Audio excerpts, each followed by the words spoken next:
konde baba abhila bada lavanda baba ki mare konde baba abhila bada lavanda baba ki khatar tu golonde baba ki khatar tu golonde baba mara konde baba abhila bada lavanda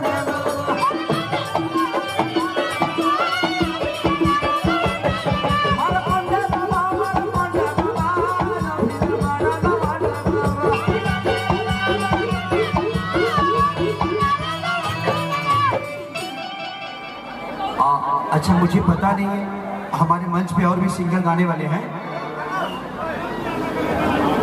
hello, आपके बड़े प्यारे भाई धनंजय लाल यादव जी हैं। अच्छा। और सूर संग्राम के झारखंड से उप विजेता मंटू निराला जी हैं। ओके। तो दोनों लोग को मैं चाह रहा हूँ, फरोठा लाल जी भी हैं, शशि भाई, सबका सम्मान। नहीं, एक्चुअली मुझे पता नहीं था, सो सॉरी यार, मुझे पता नहीं था, इसीलिए मैं गाता चला गया। तो मंटू निराला ये दोनों मेरे भाई हैं। आप लोग इधर आइए, ताली देके आशीर्वाद दीजिए, जोरदार ताली। अरे हल्ला करके ताली बजाओ, उत्साह बढ़ाओ भाइयों का। अच्छा, फरोठा लाल जी, आप फरोठा लाल हैं। अच्छा अच्छा भाई, सुर संग्राम 2023 की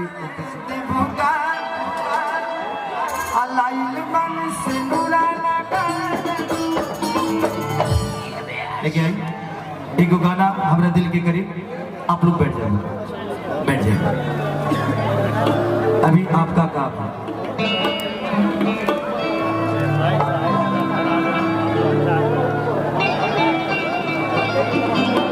प्यार परसों देखा था,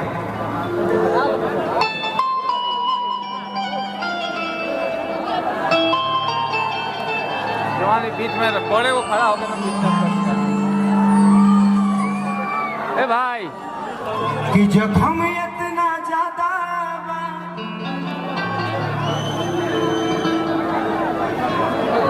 जख्म इतना ज्यादा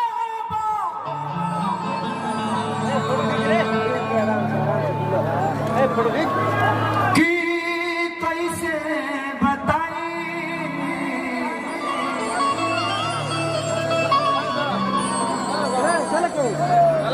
दिल में रहने वाला कि कैसे भुलाए।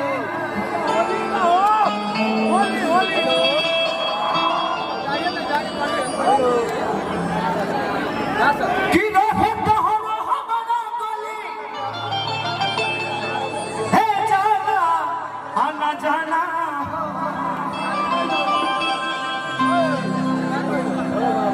हम ही न रहने पूरा गढ़वा दीवाना हो। सिया कि जा जाइबो तो जा ए सनम। एगो नीचे का दे तो कि पता बा तो के लागत हुई कि शायद केसरिया की गलती बा, बट ना रे पापा, हम तो प्यार के परिकाष्ठा है। सिर्फ दुनिया को हंसाने के लिए मैं जो कर दूं वहां से गलत नहीं हो। बिठावा था उनका बीच में ना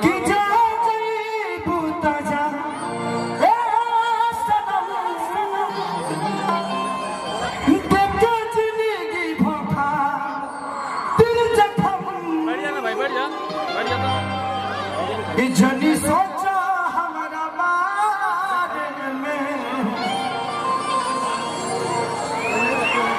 ए सर थोड़ा सा साइड हो जाइए ना। तो हर खातिर हमारा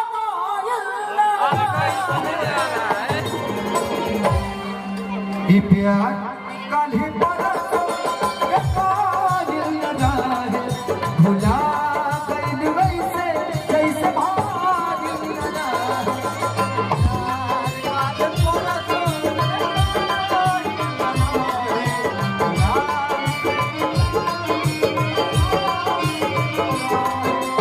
प्यार कल ही बरसों ये कायल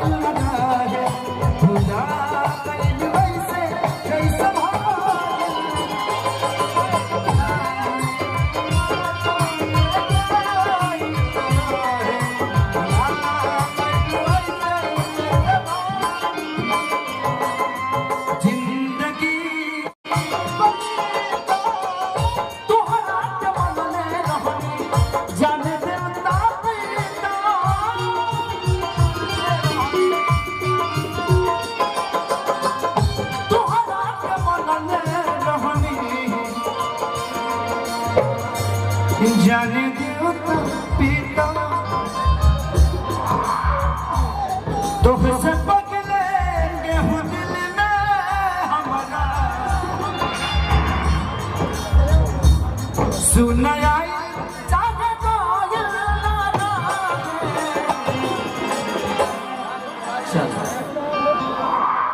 ये प्यार कान्ही मदसा के कोई न जाए भुला गइल वैसे जैसे भागिल न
चलिए बहुत अच्छा कलाकार